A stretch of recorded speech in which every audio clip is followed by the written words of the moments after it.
Okay, let's talk about one of the most intimidating and maybe most misunderstood business buzzwords out there, Six Sigma. Today, we're going to break it all down and show you what it's really about. So when you hear Six Sigma, what comes to mind? Probably a bunch of complicated charts, right? Maybe factory floors, people with different colored belts. It all sounds kind of intense. But is it just another one of those corporate buzzwords that gets thrown around? Well, let's peel back the layers and see what's actually going on here. All right, to really get what Six Sigma is, we've got to start by busting some major myths. Because, honestly, most people have this idea completely backward. It's actually a pretty simple and powerful concept once you clear away the confusion. Okay, myth number one, and this is a big one, that Six Sigma is this super rigid creativity killing machine, that it just boxes you in. But the reality, it's the total opposite. It's actually a structured, scientific way to solve problems, which means it helps you focus your creative energy on what's actually going to work, instead of just, throwing stuff at the wall and hoping it sticks. And here's another myth you hear all the time, that it's just some quick-hit, cost-cutting program, the flavor of the month that'll be gone by next quarter. No way. The reality is, it's a whole new way of thinking. It's about completely retooling the behaviors and habits of everyone in an organization for the long haul. I love this analogy the source material uses. It says, doing business the Six Sigma way is like learning to ski. Think about it.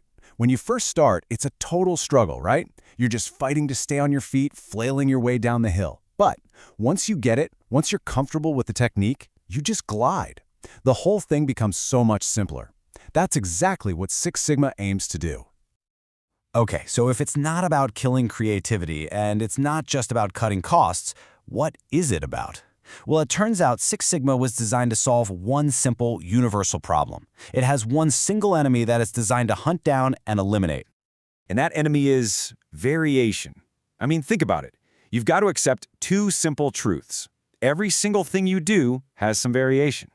The time you get to work, the quality of your morning coffee, how a website loads, nothing is ever exactly the same. And every input that goes into those things varies too. It's just a fact of life. So what Six Sigma does is it gives you a way to look at all that variation and say, okay, which of these are actually causing problems? Like arriving late to work or your server constantly being slow. It helps you zero in on the undesirable variations and then gives you a process to fix the things you can actually control. It's all about putting your energy where it's going to make a real difference. All right, this brings us to the real engine behind Six Sigma thinking. It's something the source calls the breakthrough equation. And don't worry, it looks kind of mathy, but the idea behind it is super simple and really powerful. So here it is. Y equals a function of x plus this little epsilon symbol. All this really means is that your outcome, that's the y, is a direct result of your inputs, those are the x's. Plus, there's always a little bit of uncontrollable error or noise, that's the epsilon. The huge breakthrough here is this. If you want to get a better outcome, a better y, you have to stop staring at the y and instead figure out and control the x's that are causing it. The source uses a perfect example, a house fire. Okay, so what's the outcome you want? The why? Well, you want to put the fire out fast. So what are the inputs, the x's that you can actually control? Things like how well the firefighters are trained, the quality of the truck, the hoses, the water supply. Now, what's the epsilon, the noise? That's the stuff you can't control, like a sudden sleet storm or a massive traffic jam. Six Sigma is all about mastering your x's and not freaking out about the epsilon. So you might be thinking, why is it so important to be this obsessed with controlling the inputs? Why does it matter so much? Well, it's because of a little thing called the compounding effect. Even tiny, tiny little flaws can multiply in some pretty shocking ways. Okay, check this out. Imagine you have a process with a bunch of steps, and let's say each individual step is 95% reliable. I mean, that sounds awesome, right? 95%. That's an A in most classes. You'd think you're doing great. Well, get ready for this. After just 20 of those pretty good 95% steps, the actual success rate for the entire process drops to a staggering 36%. 36! That is a huge drop. That's a failing grade.